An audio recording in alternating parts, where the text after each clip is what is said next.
Children. Hi. నేను మిమ్మల్ని ఒక క్వశ్చన్ అడగొచ్చా? సరే సరే అడుగు.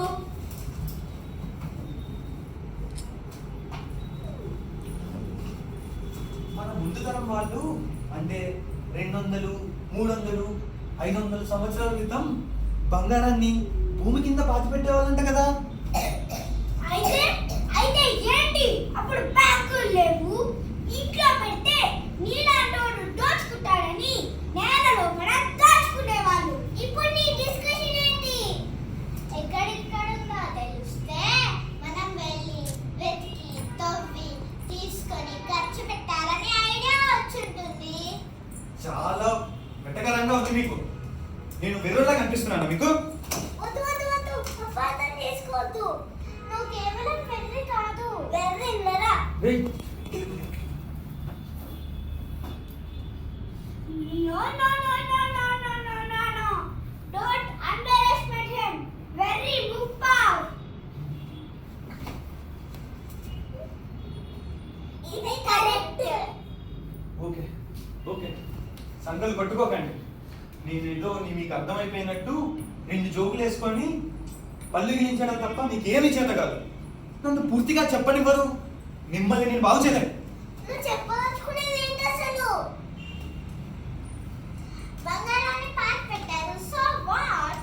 అలా బంగారాన్ని పాతి పెట్టినప్పుడు జనాభా చాలా అంటే చాలా తక్కువ, బంగారం కూడా తక్కువే ఉంటుంది.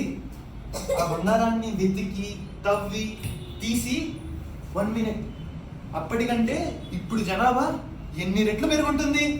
వందల రెట్లు, లక్షల రెట్లు, కోట్ల రెట్లు. ఈ కోట్ల జనాభాకి పంచిన మనిషికి గ్రాములు 100 కూడా రాదు. అయితే ఏంటి నువ్వు చెప్పేదేంటి? అలా వెతికి తీయడం కూడా వేస్ట్ అంటున్నా. నీతో మాట్లాడే పెద్ద వేస్ట్. నేను ఖర్చు పెట్టడానికి దానికి డబల్ తిరిగి వచ్చేలాగా వరం అడిగేస్తాను. అది ఏమైనా సరే, ఎనర్జీ అయినా, డబ్బు అయినా, నాలెడ్జ్ అయినా డబల్ తిరిగి వచ్చాలంటే సరే. Super super idea. మరి నేనేం అడగాలి? నువ్వు డబల్ కంటే ఎక్కువ త్రిబుల్ తిరిగి వచ్చేలా వరం కోరుకో. అది ఐడియా. మరి నువ్వేం అడుగుతావు? నేనైతే అడగకుండానే నా అవసరాలన్నీ తీరిపోవాలని అడుగుతా. సూపర్. సూపర్. నీకు ఈ ఐడియా ఎలా వచ్చింది అసలు? ఆసమ్ కదా, మనం ఇంత ముదురులం కాబట్టి ఆ దేవుడు మనకు కనపడడు.